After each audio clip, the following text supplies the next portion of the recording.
So this has always been a problem for me in the garden, a really big one. First, before we do that, look at that. That is my garden, yeah, the backyard.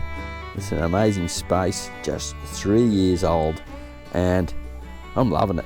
Lots of food coming out here, but obviously nothing goes perfect. It just never does. There's always things going on, and a lot of YouTubers like to show you how perfect their garden is, so you look and go, wow, you know. Look, I'm a horticulturist, so things do work and grow a little bit better for me.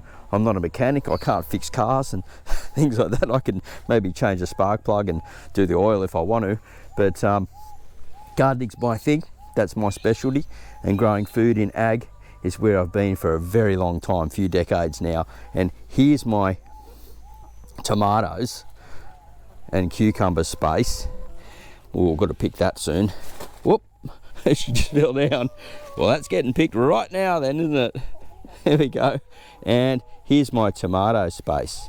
Now, if we come around the back here, I'll show you one of the issues that I'm having with my tomatoes.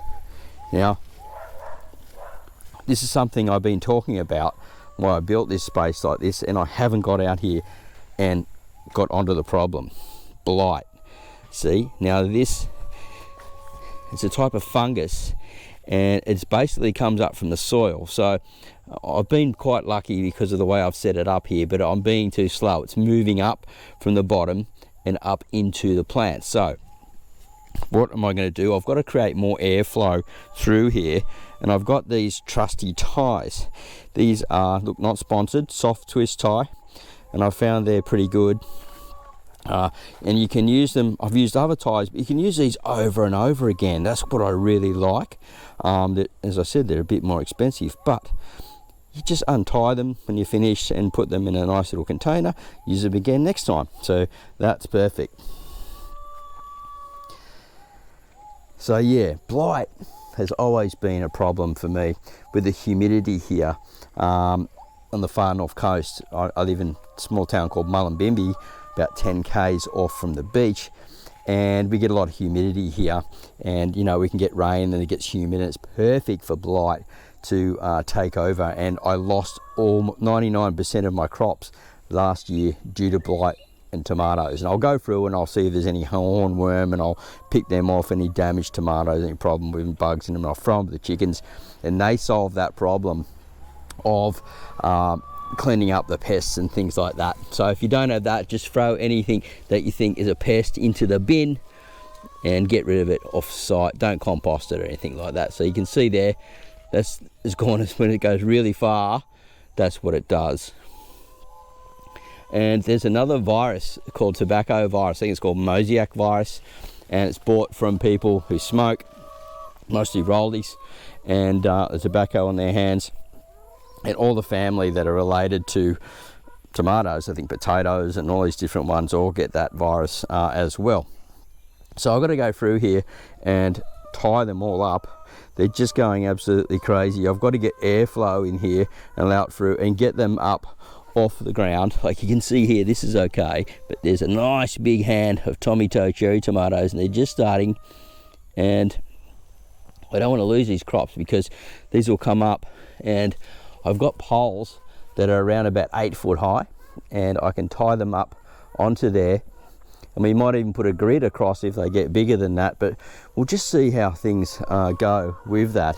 And I've also got to tie up the cucumbers using those ties, so that works quite well.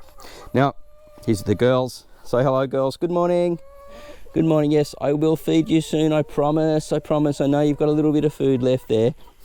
They're talking about, you can hear them clucking, they're talking about where they're going to lay eggs. I always thought they were complaining, but yep, that's their sort of egg talk. Well, I'm laying an egg here, I'm laying an egg here. Anyway, back to it. So it's interesting that I can bring up this and show you my problems, what I have. Now, one of the things with this and being online and watching videos like this is you can watch and you can learn a little bit, but you can't take that one step further.